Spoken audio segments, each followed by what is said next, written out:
Members, welcome back to own channel stock market funda में। अब देखो, कल मैंने जो वीडियो अपलोड किए थे, ठीक है, कल फेस के साथ था वीडियो और कुछ लेट हो गया था, तो एडिट में इशू आ गया था। इसकी वजह से मुझे दोबारा कल वीडियो पुश करने पड़े, ठीक है। तो अगर कोई कंफ्यूज हो रहा था भाई, सॉरी, क्योंकि बाई चांस बाई मिस्टेक यहाँ पे दो वीडियो आ चुके थे। ओके, चलिए। अब देखो, आज एक वीडियो रख दिया, अगर नहीं देखा वो जाके जरूर चेकआउट कीजिएगा, क्योंकि मैंने प्रॉपर समझाने की कोशिश की है कि दूध के भाव या राइस के भाव ये बढ़ सकते हैं और इसकी वजह से स्टॉक में क्या इंपैक्ट आ सकता है, ठीक है। अब देखो, बात करते हैं निफ्टी की। सी, डाउ जोन्स अगर आप देखोगे, अभी गैप अप था, 150 पॉइंट ऊपर था, अभी वापस फिसलता हुआ दिखाई दिया। अगर गिफ्ट निफ्टी की बात करें जाए तो ऑलमोस्ट स्टेबल है गिफ्ट निफ्टी। बट देखो, स्टेबल का मीनिंग ऐसा मत सोचो कि भाई गिफ्ट निफ्टी गैप डाउन नहीं है। ये जो क्लोजिंग दिख रही है आप लोगों को गिफ्ट निफ्टी में, वो 24,200 के आसपास की दिख रही है, ठीक है। यानी कि कल अगर ओपन होता है स्टेबल, तो 24,200 के आसपास ओपन होगा, ना ही 24,270 के आसपास, ठीक है। यानी कि गैप डाउन ओपन होने के चांसेस है। अब देखो, सिंपल बात समझो, मार्केट रेंज बाउंड है, ये वीक पूरा रेंज बाउंड रह सकता है, ये मैंने आपको पहले ही समझाने की कोशिश की थी, ठीक है। आपको सिर्फ इतना ध्यान में रखना है, जो क्रूड ऑयल है वो सपोर्ट पे आ चुका है, यानी कि बड़े प्लेयर्स भी जानते हैं, तो ज्यादा क्रूड ऑयल में फॉल आएगा नहीं। और मैंने आपको बताया था, उससे क्रूड ऑयल ऑलरेडी $2.2 बढ़ चुका है। सो ज़्यादा फॉल आएगा नहीं क्रूड ऑयल में, और इसकी वजह से निफ्टी जो है वो साइडवेज यहाँ पे हो जाएगा, 24,000 से लेकर 24,400 के बीच में निफ्टी कंसोलिडेट करेगा, ठीक है। आपको करना क्या है समझो, अगर निफ्टी गैप डाउन ओपन होता है तो नीचे एक बेस है 24,120 के आसपास का, देखो यहाँ पे सी, ये आपको दिखाई दे रहा है, ये बेस है। अगर गैप डाउन ओपन होता है तो मार्केट में पहले हम लोग देखेंगे कहां पे मोमेंटम करता है। अगर ऊपर की तरफ जाता है मार्केट मॉर्निंग में, तो यहां पे रेजिस्टेंस लेगा, वापस निफ्टी नीचे आ जाएगा। अगर नीचे की तरफ जाता है तो यहां पे सपोर्ट ले लेगा 24,120 के आसपास, वापस ऊपर की तरफ आएगा। बात समझ में आ रही है? तो ये रेंज में मार्केट कल रहने की कोशिश कर सकता है। अगर by mistake gap up open हुआ, ठीक है, तो भी थोड़ा ऊपर जाके फेक ब्रेकआउट करके वापस नीचे आ जाएगा। आई बात समझ में? तो ये कब तक होगा? जब तक कि स्ट्रेट ऑफ हॉर्मुज खुल नहीं जाता। और ईरान ने यहां पे डील रखी है, ध्यान से सुनना, ये इंपॉर्टेंट है। ईरान ने यहां पे डील रखी है कि स्ट्रेट ऑफ हॉर्मुज के पास से जितने भी शिप्स जाएंगे उस पर रेवेन्यू लेगा, और ये बातचीत होती हुई दिखाई दी ईरान ओमान के साथ, ठीक है। अब ये लोग यहाँ पे टैक्स लेने वाले हैं, रेवेन्यू लेने वाले हैं। अब देखो, मैं एक सिंपल वर्ड बोलता हूं, ध्यान से सुनना। अगर ये लोग ने रेवेन्यू लेना स्टार्ट किया, तो जितने भी स्ट्रेट ऑफ हॉर्मुज जैसी चीजें हैं, जो जगह है, पैसेज है, वैसे बहुत सारे लोग अपना रेवेन्यू लेना स्टार्ट करेंगे। जैसे कि रेड सी भी है यमन के पास, जिनको पता है, ठीक है। ये दूसरा है ईरान के पास, जो है स्ट्रेट ऑफ हॉर्मुज। इंडिया के पास भी होगा, इंडिया श्रीलंका के बीच में, ठीक है। तो वहां से भी शायद इंडिया वाला ले सकता है, चाइना वाला भी ले सकता है। तो ये हर जगह से स्टार्ट हो सकता है, ठीक है। एक ने उंगली पकड़ाई तो सभी वो लोग उंगली पकड़ लेंगे, ये कंफर्म बात है, ठीक है। तो ऑल इन ऑल ये ग्लोबल मार्केट के लिए नेगेटिव है, ये सिर्फ इन्फ्लेशन बढ़ाएगा। तो माइंड में प्रिपेयर रखना कि भाई इन्फ्लेशन बढ़ सकता है, ठीक है। अगर इन्फ्लेशन बढ़ेगा, कंपनी अपने जो रेवेन्यू है उसमें मार्जिन बढ़ा देगी, मार्जिन बढ़ेगी तो सभी स्टॉक आपको पॉजिटिव जाते हुए दिखाई देने वाले हैं, ठीक है। सो ऑल इन ऑल चीजें पॉजिटिव है, बट निफ्टी के लिए नेगेटिव है। Mid cap small cap index के लिए पॉजिटिव। देखो, स्मॉल कैप इंडेक्स लाइफ को टेस्ट कर चुका है। एंड देखो, एक और बात बताना चाहूंगा, सी, आप लोग डर रहे हैं ना, ठीक है। मार्केट में देखो, स्मॉल एंड मिड कैप आज भी लाइफ को बनाया है, हाँ, सस्टेन नहीं कर पा रहा है, आई नो, बट लाइफ बनाया है, ठीक है। तो समझ में क्या आता है, देखो, आप लोगों का पैसा जो म्यूचुअल फंड में आप डाल रहे हो, ठीक है, वो म्यूचुअल फंड वाले पैसा कहीं ना तो कहीं डालेंगे, एफडी में तो डालेंगे नहीं। अगर वो लोग म्यूचुअल फंड वाले मिड कैप के स्टॉक में डालेंगे, तो स्टॉक थोड़ा नीचे रहेगा, वो ऊपर ही भागेगा। आप समझ रहे हो, मार्केट में कितनी भी मंदी हो, समझो, मान लो 100 फ्लैट है, 100 फ्लैट अगर किसी को लेने हैं, अगर बायर अवेलेबल है, तो वो 100 कोई भी प्राइस के हो, वो तो लेने ही वाले हैं, ठीक है। जैसे कि हम लोग म्यूचुअल फंड वाले हैं, अगर हम लोग एसआईपी लमसम करते हैं, तो ये तो ऊपर ही जाने वाला है, मिड कैप स्मॉल कैप, और इसी की वजह से मिड कैप स्मॉल कैप ऊपर जा रहे हैं। बात समझ में आ रही है? तो ऑल इन ऑल आप ज्यादा घबराओ मत, जब तक रिटेल पब्लिक है, म्यूचुअल फंड वाले हैं, तब तक मार्केट ऊपर जाता रहेगा। मिड कैप स्मॉल कैप की बात करो, निफ्टी थोड़ा वॉलेटाइल हो सकता है, but mid cap small cap आप देखोगे वो थोड़े पॉजिटिव रह सकते हैं। आज एफआई की बाइंग है, ठीक है। तो बाइंग थोड़ी थोड़ी इंडिया में एफआई आ रहे हैं, ठीक है। तो हो सकता है निफ्टी ज्यादा फॉल ना करे, एफआई जब तक आ रहे तब तक निफ्टी फॉल ना करे। अगर एफआई नहीं आते, ठीक है, तो निफ्टी वापस 23,000 22,000 पे चला जाता, ठीक है। चलिए, सो बी रिलैक्स। निफ्टी का मैंने पैटर्न बता दिया है। आप बोले तो मैं बैंक निफ्टी का भी पैटर्न बता देता हूं। बैंक निफ्टी में एक रेजिस्टेंस है, मैंने आपको 58,000 बोला था, आज 4 पॉइंट से मिस हो गया। तो ज़्यादा फोकस मत करो जब तक 58,000 के ऊपर बैंक निफ्टी नहीं निकलता, ठीक है। 57 to 58 के बीच में ही बैंक निफ्टी घूमता रहेगा, आप हेज करना चाहे कर सकते हैं, बाकी ये रेंज में घूमता रहेगा। ओके, सबसे पहली बात करते हैं यूएस जीडीपी डेटा। जितना अनुमान था उतना ही आया है, कोई जीडीपी में ज़्यादा फ़र्क नहीं आया है। यानी कि वहाँ का इन्फ्लेशन, इकोनॉमी कोई स्लो डाउन नहीं हुई है। ओके, सेंसर फार्मा की बात करते हैं। इन्होंने अपना यूनिट स्टार्ट किया है मेक्सिको, कनाडा के अंदर। अब देखो, आप स्टॉक स्पेसिफिक रहो, ठीक है? मैंने मार्केट में इंडेक्स बताए हैं आप लोगों को, जो स्टॉक स्पेसिफिक हैं, अभी भी पॉजिटिव ट्रेड कर रहे हैं। एक सेकेंड में, बस just a second. Okay, I think so ये वाला है, ठीक है? सो आप समझ के चलो कि मार्केट में स्टॉक स्पेसिफिक काफ़ी अच्छी मूव्स आ रही है, ठीक है? बिग बुल पैटर्न काफ़ी स्टॉक्स में बन रही है। सेंसर फार्मा भी देखो यहाँ पे, सी ये स्टॉक भी बिग बुल पैटर्न को फॉलो इजीली कर रहा है, ठीक है? अभी मेक्सिको की न्यूज़ आ गई कि भाई वहाँ पे ये लोग प्लांट स्टार्ट करें, तो ये बिग बुल पैटर्न कंटिन्यू करेगा, ठीक है? अब जब तक कि ये लोग अपना लेवल नहीं तोड़ देते, ये लेवल क्या है 1390 के आसपास का, ये 20 डे में, जब तक ये नहीं टूटता तब तक ये बिग बुल पैटर्न फॉलो करता रहेगा, ठीक है? बिग बुल पैटर्न स्टार्ट कहाँ से हुई है? यहाँ से हुई है, सी ये वाली, ठीक है? 800 के आसपास से। तो जनरली बिग बुल पैटर्न कितनी मूव करती है? 80, 90, 100% approximately, not sure but approximately होती है। ऑलरेडी आप देखोगे यहाँ पे मोमेंटम तो आ चुकी है, ठीक है? तो देखते हैं, यहाँ पे मूव काफ़ी अच्छी है। आप स्टडी करते रहो, मोमेंटम तो बहुत अच्छी है इसकी। सबसे अब देखो यहाँ पे समझो, सी 2-4 न्यूज़ है, ध्यान से सुन लेना, काम आएगी आप लोगों के, क्योंकि अभी एक बीसीएल की भी न्यूज़ आ रही थी, तो वो मैं आपको बता देता हूँ। पहले मोल्डेक टेक की न्यूज़ बता देता हूँ, आपको समझा देता हूँ, ध्यान से सुनना। देखो, ये लोग बोनस अनाउंस करने वाले हैं। हालांकि बोनस की डेट आई नहीं है, बट 1:1 का बोनस अनाउंस कर रहे हैं। जनरली स्टॉक बोनस से पहले कुछ कुछ स्टॉक्स मोमेंटम करते हैं। मैं ऐसा नहीं बोलूंगा सभी स्टॉक मोमेंटम करते हैं, कुछ मोमेंटम करते हैं, ठीक है? आप स्टॉक को रडार पे रखो कि भाई क्या मोमेंटम करता है कि नहीं। देखो, मैं रिकमेंडेशन नहीं कर रहा हूं, मैं आपको समझा रहा हूं, क्योंकि अगर कोई मोमेंटम करना स्टार्ट करता है ना, तो फिर वो जब तक बोनस ना आए तब तक तो वो मोमेंटम करता रहता है, ठीक है? और बोनस आता है 2 महीने, 3 महीने, 4 महीने बाद, ठीक है? आप ये समझ के चलो कि ये बंदा हालांकि काफ़ी क्रैश हो चुका है फ्रॉम द टॉप से, 380 से लेके 120 जा चुका है। स्टॉक का एक बहुत बड़ा रेजिस्टेंस है ये जोन, अराउंड 200 के आसपास का। अगर ये ब्रेक होता है, 200 205 का लेवल तोड़ता है, तो फिर अच्छा ब्रेकआउट हो जाएगा। तो जब तक ब्रेकआउट ना हो तब तक तो कॉशियस रहो, ठीक है? बोनस आया अच्छी बात है, बट अगर बोनस है तो भागना चाहिए, अगर भागता है तो लेवल टूटना चाहिए, अगर टूटता है तो देखेंगे। आई बात समझ में? तो ये याद रखिएगा। टाटा स्टील की बात करता हूं, देखो ये सबसे इंपॉर्टेंट है, ध्यान से सुना।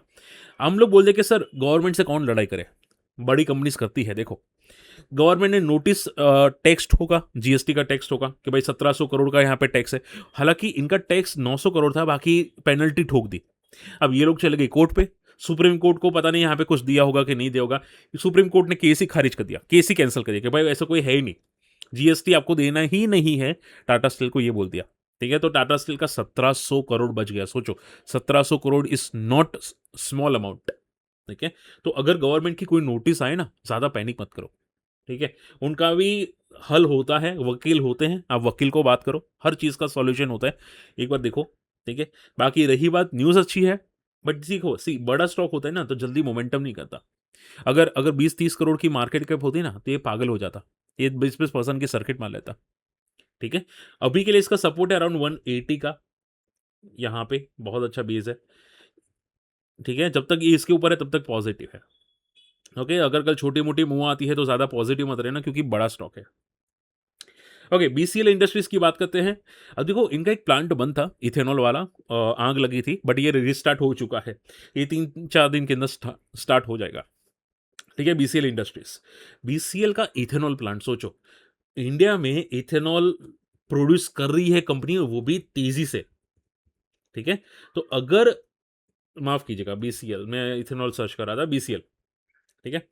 तो बीसीएल का स्टॉक अगर मैं बात करने जाऊँ, बीसीएल इंडस्ट्रीज है, हाँ डेफिनेटली। सो बीसीएल की बात करने जाऊँ तो ये बहुत अच्छी बात होगी इस कंपनी के लिए। आप सिर्फ इतना समझो कि अगर इसको मोमेंटम आनी है तो बड़ी आनी चाहिए, अगर अगर छोटी आती है तो कोई सेंस बनता नहीं है। तो जब तक कि ये स्टॉक यहाँ पे देखो, सी जब तक कि ये स्टॉक 40 या 40 को क्रॉस ना करे तब तक कोई बड़ी मोमेंटम नहीं होगी। 40 ब्रेक करते ही 50 की तरफ जाने की कोशिश करेगा, बट वो टेम्पररी होगा।